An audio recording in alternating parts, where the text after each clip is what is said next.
بسم اللہ الرحمن الرحیم۔ میرے بھائی اور بہنوں، ایک شخص میرے استاد محترم کے پاس آیا اور آ کر کہنے لگا، میری 2 بیٹیاں ہیں، ان کے رشتوں کے مسائل ہیں، میرے حالات بھی اتنے بہتر نہیں، میں بہت پریشان ہوں، کیا کروں؟ میرے استاد محترم نے کہا کہ تم لوگ ایسا کرو،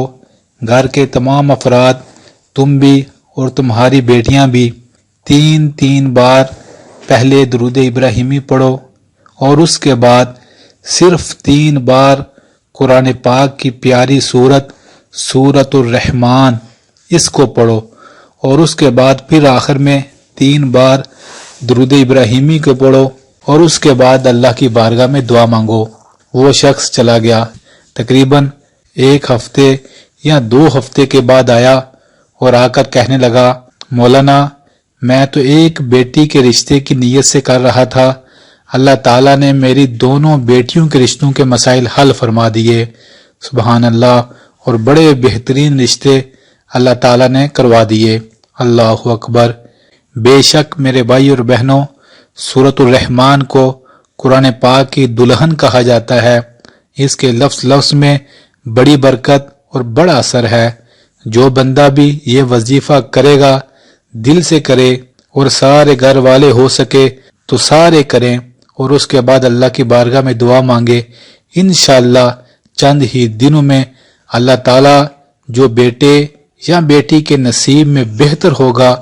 وہ کر دیں گے۔ اگر آپ پسند کی شادی کے لیے یہ وظیفہ کرنا چاہتے ہیں تو کر سکتے ہیں، اللہ سے دعا مانگ سکتے ہیں، لیکن ایک بات یاد رکھیں، جب آپ اللہ تعالیٰ سے دعا مانگتے ہیں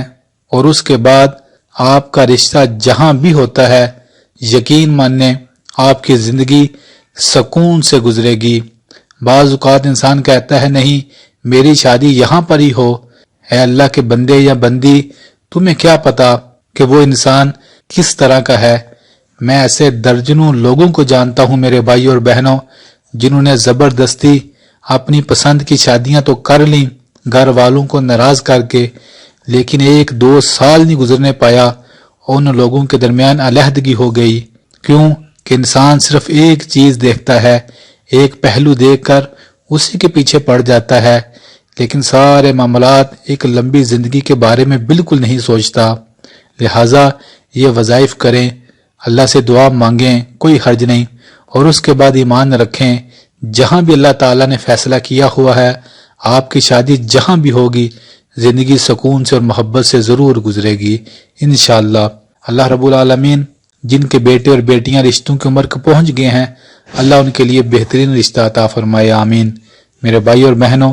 ویڈیو کو ضرور شیئر کیجیے گا، کیا معلوم کسی مسلمان کو فائدہ مند ثابت ہو اور آپ کے لیے صدقہ جاریہ بنے۔ جزاک اللہ۔